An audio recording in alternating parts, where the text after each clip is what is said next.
feelings come and go. Time to hit the road, can't afford to watch this time move past. Never going back, moving forward, lying to yourself. You don't really need. Om Swastiastu. Om Awinamastu Namasidam. Om Sidirastu Tatastu Swaha.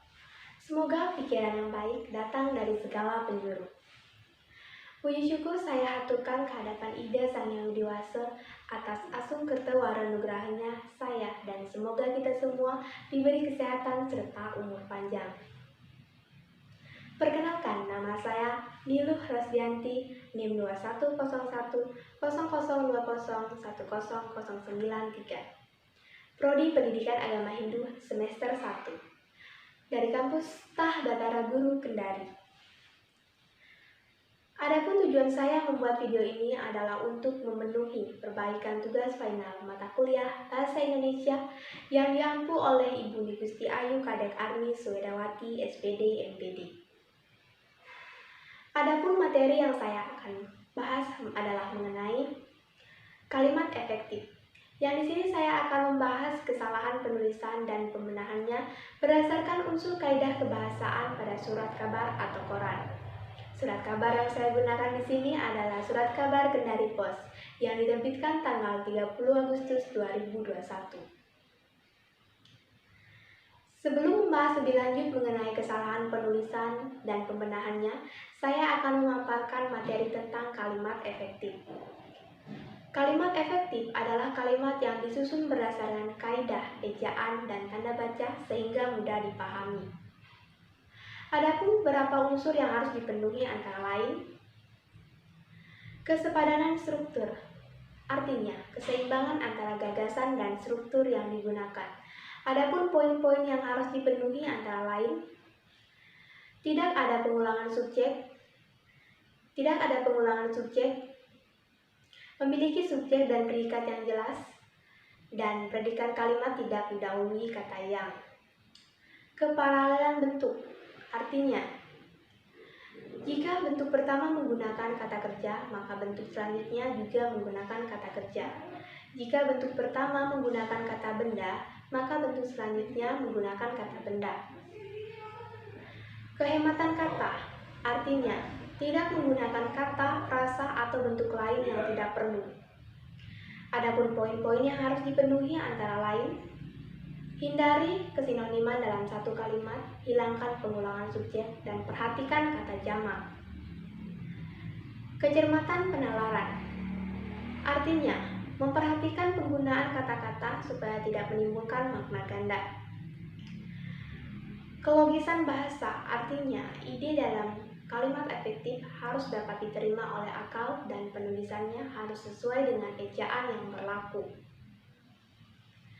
Selanjutnya saya akan membahas mengenai kesalahan penulisan dan pembenahannya. Yang pertama, terdapat pada kata rapi, merupakan kata yang tidak baku, yang seharusnya rapi. Yang kedua, terdapat pada kata tanggung jawab, seharusnya ada spasi antara kata tanggung dan kata jawab. Yang ketiga, terdapat kesalahan penulisan pada kata tantangan. Terdapat huruf N yang double, yang semestinya tidak double. Yang keempat, terdapat pada potongan kalimat daerah apalagi. Seharusnya huruf awal kata apalagi tidak menggunakan huruf kapital. Dan setelah kata daerah, seharusnya ada tanda koma. Yang kelima, terdapat pada kata continue yang seharusnya penulisannya continue. Yang keenam, terdapat pada potongan kalimat prestasi tersebut. Terdapat spasi yang terlalu panjang antara kata prestasi dan kata tersebut. Seharusnya spasi antar katanya normal. Yang ketujuh, terdapat pada kata aksesoris yang seharusnya aksesoris. Yang kedelapan, terdapat kesalahan penggunaan huruf kapital. Terdapat pada kata bengkel. yang seharusnya huruf awal pada kata tersebut tidak menggunakan huruf kapital karena terletak di akhir kalimat. Yang kesembilan, terdapat pada potongan kalimat jet serta. Seharusnya setelah tanda koma ada spasi. Yang ke-10, terdapat banyak paragraf yang tidak sesuai dengan kaidah yang berlaku, yaitu hendaknya sebuah paragraf memiliki minimal 3 kalimat.